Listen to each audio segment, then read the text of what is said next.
How's it going, guys?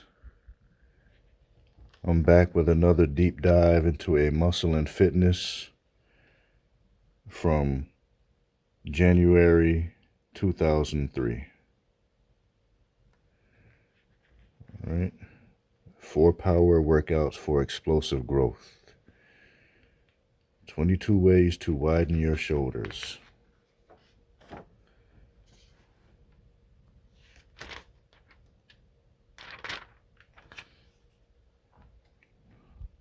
So remember, this is a deep dive, so I go over every page,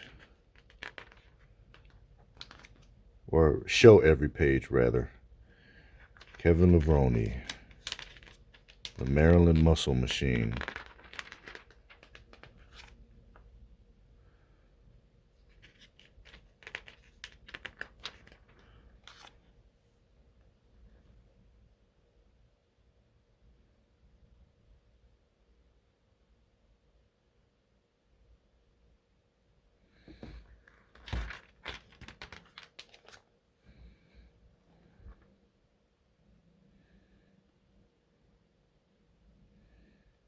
Ask Arnold, Chicken Legs by Arnold Schwarzenegger.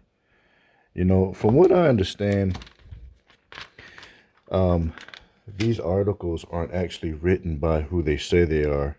You know, particularly when there's a big name, like it'll say how to make your shoulders wider by Dexter Jackson. And from what I heard, you know, Dexter Jackson, or, you know, Arnold, Dorian Yates, whoever they say wrote the article, didn't write the article. You know, they're basically ghost written by fitness writers, you know, but to just give them more gravitas, they say that they're written by big name fitness personalities. Big Lou. I was always a fan of Lou Ferrigno. But yeah, I hear that these articles aren't written by who they say they are. You know, the big knock on Lou Ferrigno's career is that he never actually won the Mr. Olympia. But I'll tell you, this is just my personal opinion, but he has a lot to be proud of because he played the freaking Incredible Hulk, man. You know, back in the 70s, before there was any CGI, you know, they painted the man green, put on a couple of prosthetics, and had him play the Hulk, you know, and there's like no one else who could have played that role other than him if you wanted to be even close to the comic book. Because if you look at the comic book, the Hulk is not only huge, but he's tall. Now, the character was written by a multitude of different, or pardon me, the character was drawn by a multitude of different artists. So his appearance would change regularly, but his growth, you know, I mean, or his size rather, or his height rather, appeared to be anywhere from, you know, 8 feet tall to, I don't know, 12 feet tall, 15 feet tall. I mean, if you look back at it, I mean, he was all different kinds of heights. But at the end of the day, you gather that he was tall and huge. You know, so you couldn't have a bodybuilder play the Hulk who was 5'8". It just wouldn't work. You know, 5'10", 5'7", just wouldn't work. You know, you needed a tall bodybuilder with enough muscle to fill out that frame. I remember these. You know, and at that time, the only bodybuilder who could have pulled that off was Lou Ferrigno. And if you look back at the show, I have the entire series on DVD. I'm such a fan. I still watch it occasionally, and it holds up, by the way. But if you look back at it, ever so often, he really pulled it off physique wise. Now, they were shooting that show on a regular basis. It was a TV show that aired once a week. And he was on the set all day and had to get home, get a little sleep, work out, and be back on the set by like 4 in the morning or 5 in the morning, something like that. So you could tell at certain points during the season, man, Lou wasn't he wasn't that big, wasn't that full. He was barely pulling it off. But during the first show of the season, he would be huge, because he had a chance to rest. But if anybody who has the Incredible Hulk series on DVD, take notice of how Lou Ferrigno's physique changed. At certain times, you could tell he was struggling. He was working really hard on, playing this character, and his workouts and his growth and muscle maintenance really suffered. But other times, man, when they did like a made for TV movie, where he had time to prepare instead of shooting every day and then going home and then coming back and so forth and so on. When he had time to prepare, man, he could really look like a flesh and blood Incredible Hulk. If you've ever seen the movie Return of the Incredible Hulk, I think it was made in 1988, man, he was huge in that movie. But yeah, he should be proud of that, because just no one else could have played that character. So nowadays, what do? They use computers, you know.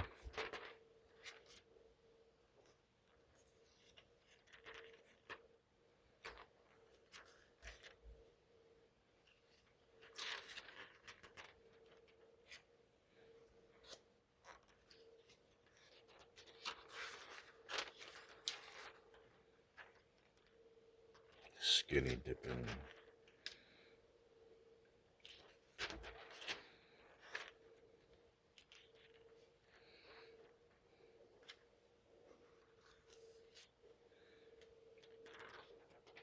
Can you really build muscle while you sleep? This isn't a bodybuilding channel. Um, my love for bodybuilding is based on nostalgia.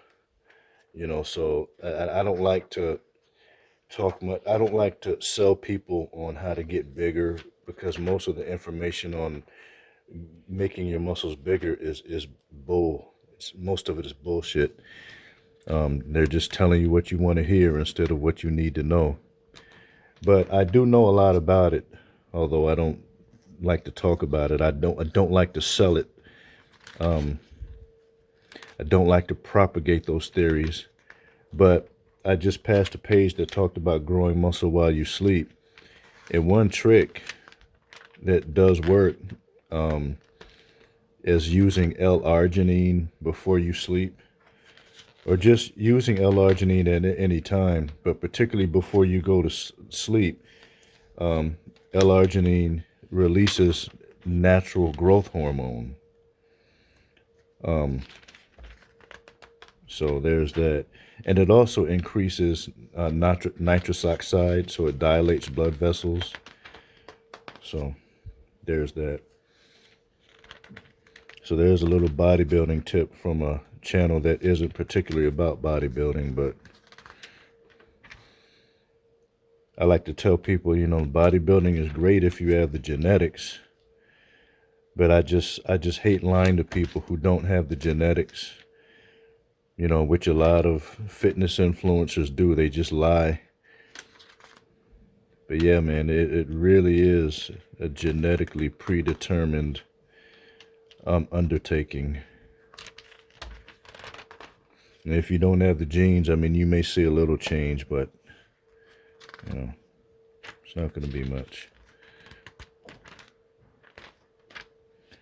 And in the future, I'm going to share some more information about that. I have my my NSPA guide, the first certification I got, and they tell you the truth in that, because I mean you're studying to be a trainer, so they tell the trainers the truth. The lies are for the ignorant gym enthusiasts. But just to deviate real quick, ignore that number there. I'm going to show that guide at some point, and really share some of the truths that I was taught and that still hold up to this day. And they blatantly tell you in the book, why genetics matter. We need to start spreading that information and sharing it with novices. Dorian.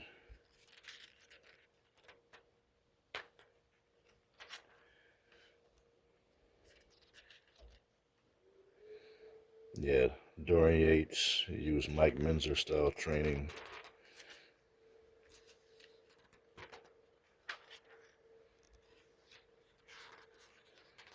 I think you said this. I'm talking about the set point theory here.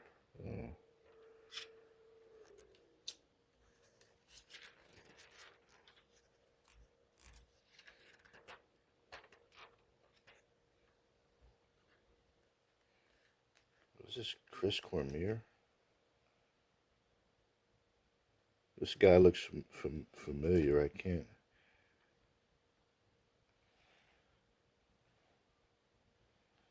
Okay, maybe I don't know him. It's not Chris Cormier.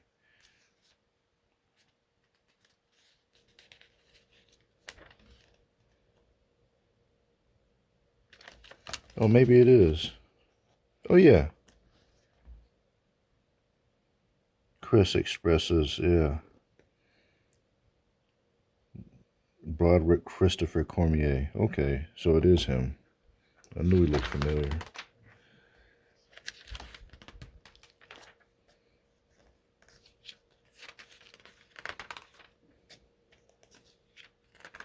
Power Hour.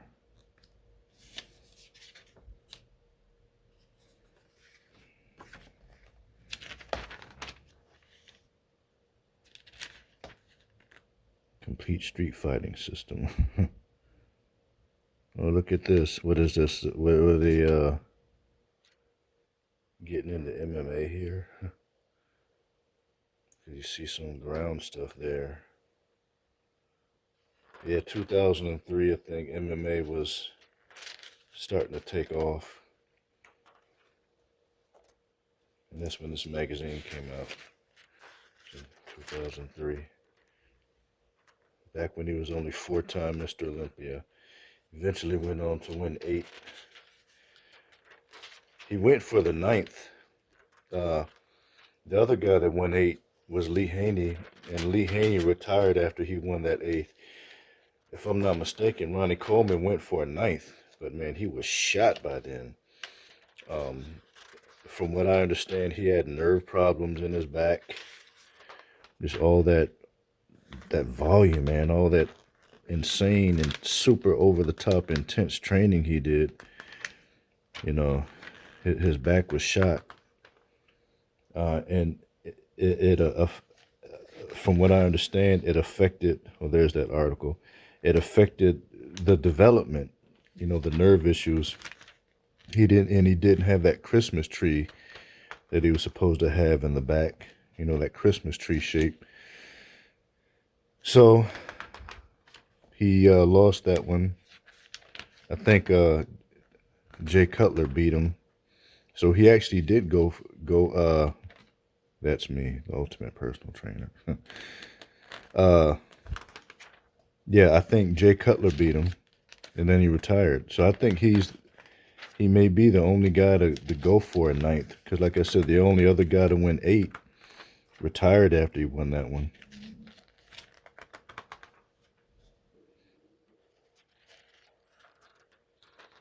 Lee Priest. I wonder how much they got paid for pitching these supplements.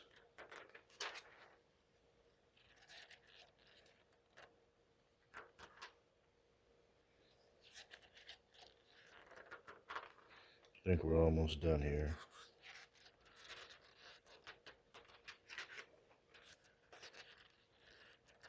Mm. 60 years of excellence.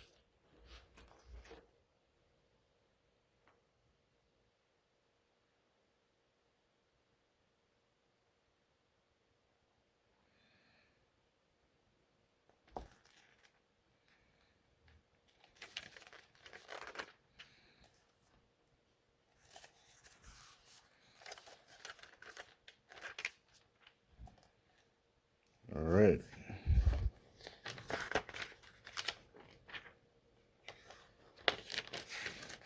toward the end, it tends to be nothing but advertisements. All right. So I'd like to thank you guys for watching another video from PLA Mind and Body Works. And I will be back with more content and information on the fitness industry, personal training, and strength training in general. Thanks so much for watching. Bye-bye.